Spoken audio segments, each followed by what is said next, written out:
대한민국 총 전세 계약의 40%는 깡통 전세 사기 위험에 노출되어 있습니다.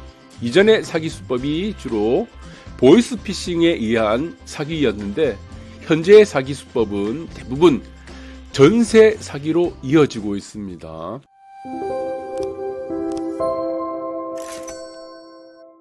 전세 사기 헬게이트 열리나? 지금 이제 열리고 있는 거죠. 제가 볼 때는 이 전세 사기를 활용한, 전세 사기에 활용된 사기 수법은 수만 가지입니다, 이게. 그래서 저는 이게 빙산의 일각이라고 보고 있습니다. 빙산의 일각. 여러분들이 지금 북극에 가시면은 이렇게 수면 위에 빙산이 하나 조그맣게 나와 있죠, 이렇게.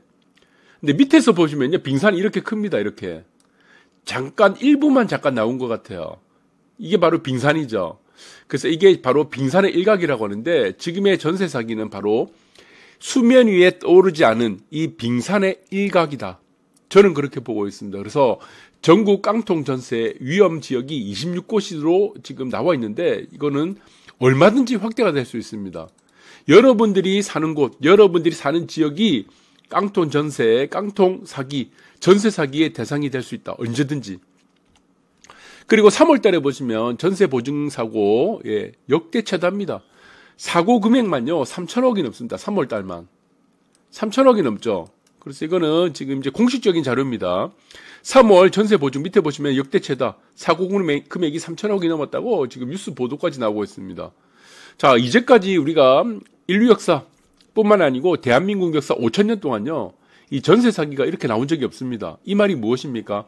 사기의 주류가 보이스피싱에서 전세 사기로 대부분 다 넘어가고 있다는 이 증거입니다.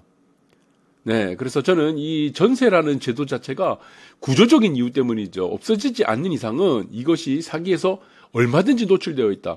여러분들이 전세에 산다 그러면은, 자, 이것이 2년 후, 내가 돌려받는 돈이 2년 후입니다. 혹은 갱신하게 된다면 4년 후가 되겠죠. 그 돈은 절대로 안전한 돈이 아니다. 저는 그렇게 보고 있습니다. 자, 그래서 지금 아파트죠. 대부분 이제 전세가 아파트 빌라입니다. 뭐 오피스텔이 될 수도 있고 아파트 빌라 10채 중 4채가 위험하다는 거죠. 그러니까 이 말이 무엇입니까? 대한민국에 있는 아파트 빌라 중에 전세가 40%는 위험하다는 겁니다. 이거 위험에 노출되어 있다는 거죠. 얼마든지 떼일 수가 있다는 겁니다. 내가 사기의 피해자가 될 수 있다는 거죠.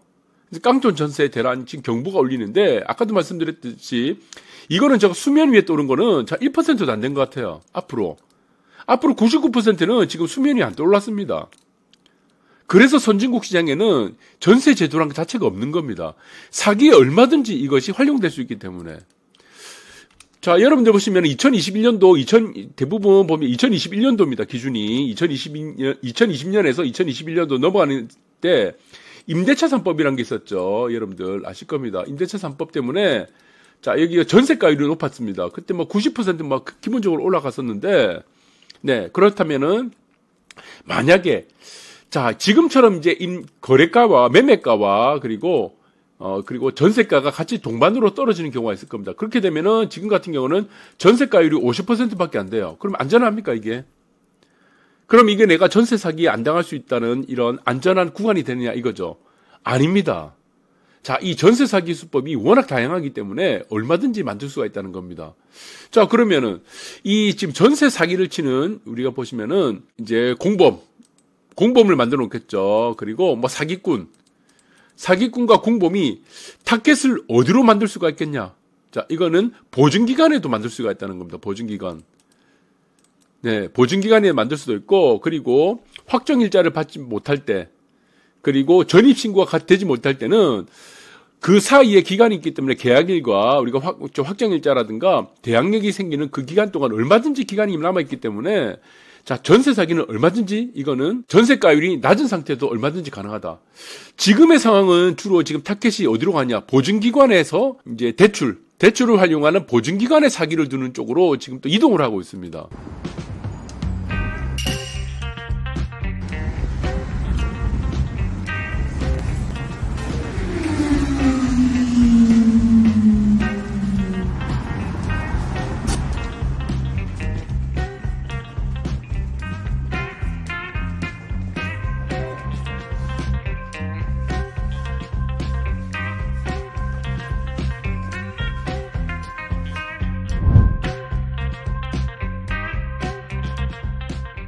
이 시국에 남의 이름으로 가짜 전세 계약을 하는 사례가 늘고 있다고 하는 거죠.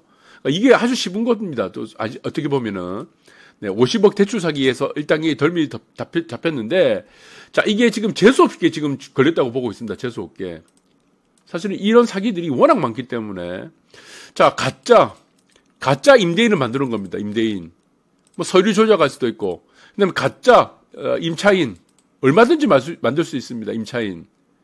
뭐 지금 노숙자인 뭐 명의를 빌려가지고 만들 수 있죠. 그럼 이 사이 어떻습니까? 네, 이 대출 사기를 받으면 어떻게 돼요?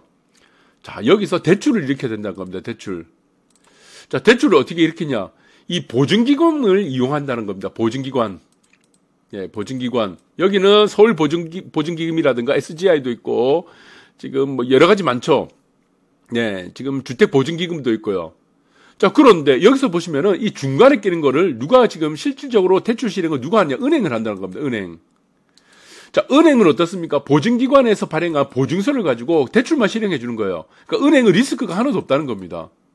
그러니까 가짜 임대인과 가짜 임차인을 다수를 굉장히 많이 만들어 놓고 여러 가지 계약을 만들어 놓는 겁니다. 그럼 이거를 보증기관에 신청하면 어떻게 됩니까?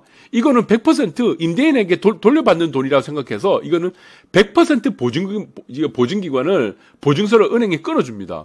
이 사람이 소득이 얼마든지 나이가 어떻게 되는지 그거 관계없어요.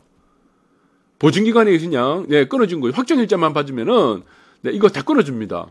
그럼 은행은 어떻게 되냐? 은행은 리스크가 하나도 없다. 보증서를 가지고 대출을 해준 거기 때문에 모든 리스크는 보증기관이 책임진다는 겁니다. 은행은 어떻게든 대출을 많이 늘리려고 할 겁니다. 왜? 실적이 쌓이게 되는 거죠. 은행에서 지금 대출을 일으키게 되면은 이자를 받아먹고, 그러나 은행은 하나도 단 1%도 리스크를 지지 않는다는 겁니다. 모든 책임은 보증기관이 지니까. 그래서 지금 전세 사기가 50억대 대출 사기가 좀 덜미가 잡혀버렸습니다.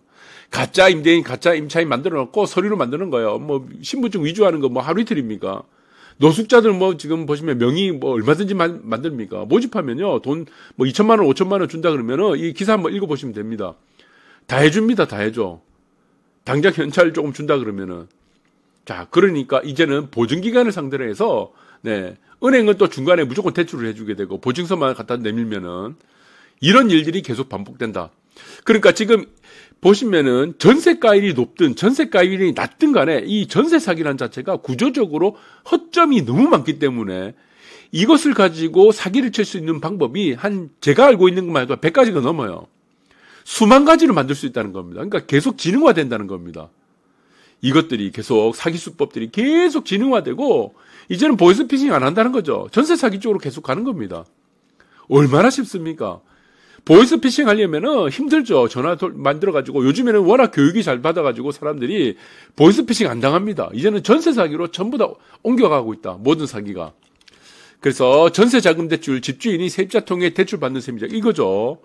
그러니까 내가 지금 이제 임대인입니다. 내 집을 가진 사람이 내가 돈이 필요해. 돈이 필요한데 이거 대출 안 해주는 거죠. 이게 문제의 발단이 이거부터 시작되는 겁니다. 정부에서는 왜 대출을 안 해줍니까? LTV도 있겠죠. DSR 이거 다 막아놓은 겁니다. DSR.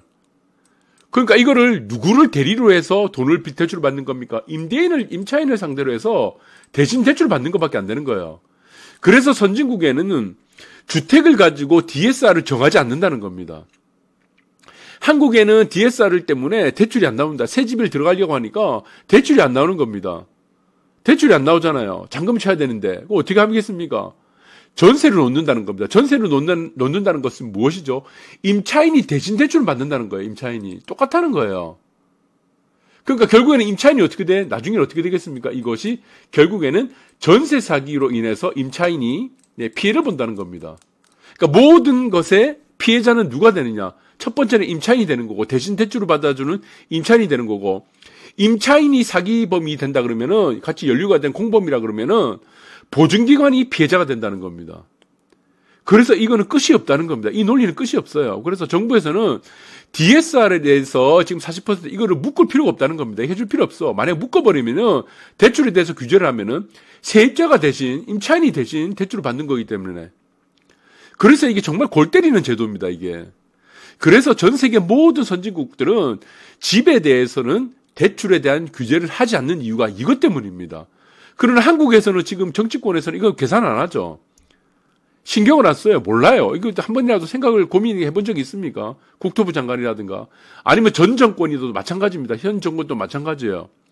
무조건 이거를 가계대출이라는 그 측면, 가계대출이 지금 비중이 높기 때문에 가계대출 비중이 계속 올라간다. 그런 이유 때문에 지금 만들어 놓는 거예요.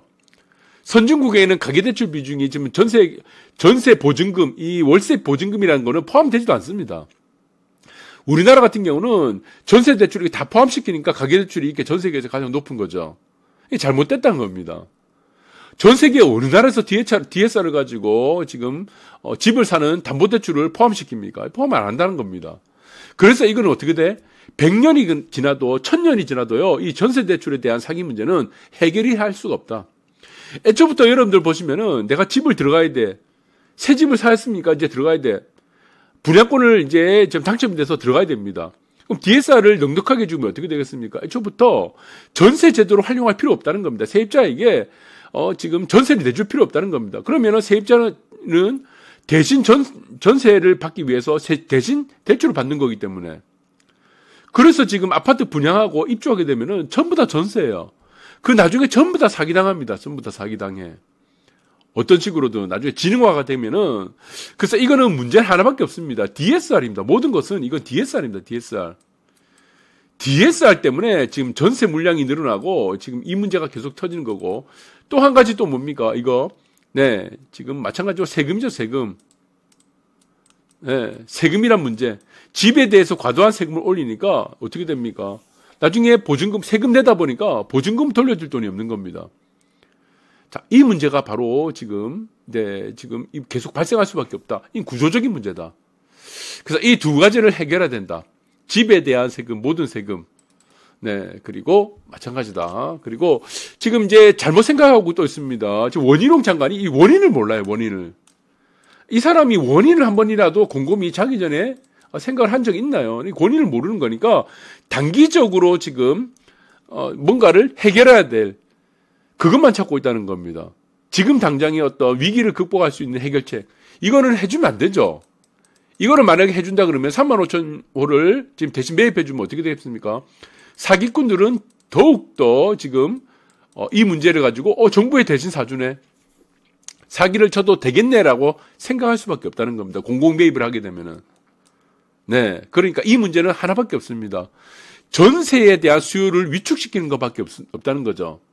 자, 그것의 가장 좋은 방법, 월세를 만약에 더 선호할 수 있는 방법들, 아니면은 전세를 위축시킬 수 있는 방법은 DSR을 낮추는 거, DSR에 대한 규제를 완화시키는 방법밖에 없습니다. 어차피 전세라는 것은 자, 집주인을 대신해서 임차인이 대출을 대신 받는 것밖에 안 되기 때문에. 자, 마찬가지고, 그리고 집에 대한 세금들, 각종, 네, 보유세, 이런 세금들을 낮추는 것밖에 없다. 그래서 지금 거래를 활성화시키는 것밖에 없다. 거래를 활성화시켜야지 세금이 또 더 들어오게 되겠죠. 그래서 보유세에 대해서 세금을 징수하는 방법 말고 거래를 활성화시켜서 세금을 우리가 취득세라는 부분들 우리가 잘 아실 겁니다. 자동차든 아파트든 마찬가지로 부동산이든 취득세가 항상 따라오게 됩니다. 그것을 통해서 세수를 확보하는 전략으로 가는 것이 맞다. 자, 여러분들 참고하시기 바라고, 전세 제도가 없어지지 않는 이상은 여러분들은 전세가 들어간다 그러면은 언제든지 사기의 피해자가 될 수가 있다. 꼭 기억하시기 바라겠습니다. 감사합니다.